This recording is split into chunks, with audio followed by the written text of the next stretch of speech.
Many of the chemicals we use in the lab are potentially dangerous, especially under high heat, pressure, or when they're mixed with other chemicals. There are two main tools that we use to identify chemical hazards: safety data sheets and chemical labels. Every chemical in the lab is required to have a technical document called a safety data sheet, or SDS, usually provided by the manufacturer. These were formerly known as material safety data sheets, or MSDS. The safety data sheet is a one-stop shop to find out about a chemical's properties, hazards, and safety precautions. Know the location of the safety data sheets in your lab and review them before working with a chemical for the first time. GHS is an acronym for the Globally Harmonized System of Classification and Labeling of Chemicals. This new system provides an international standard format for safety data sheets. All SDS must now be organized into 16 sections.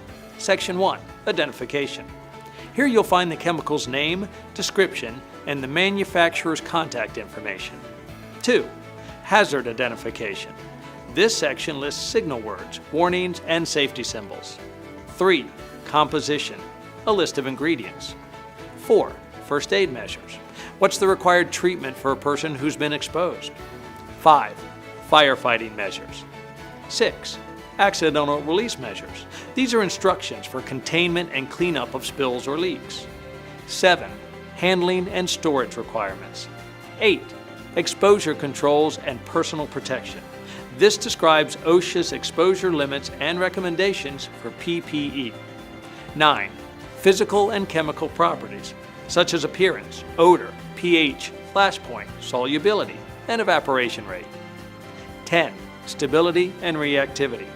How to avoid hazardous reactions.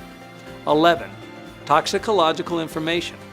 Find out about the likely routes of exposure symptoms as well as short and long-term effects.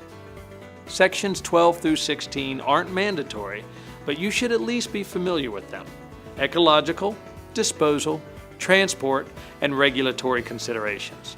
Section 16 is for any other pertinent information. This is where you'll find the date that the SDS was prepared along with the last known revision. Safety data sheets provide a lot of information about how to use chemicals safely in the lab. But there's also another way to learn about a chemical, and that's by reading its label.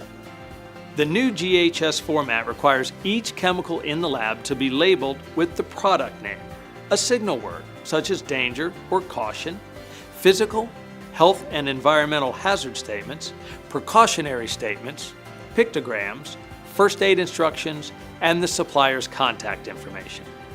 Pictograms consist of a symbol on a white background, framed in a red border. Each pictogram represents a specific hazard. Health, flammability, toxicity, compressed gases, skin and eye protection, unstable explosives, oxidizers. An oxidizer is a chemical that initiates combustion through the release of oxygen. Environmental hazards and acute toxicity. Now you know how to identify potential chemical hazards by looking at both safety data sheets and chemical labels. In our next lesson, we'll examine some important techniques for handling chemicals safely.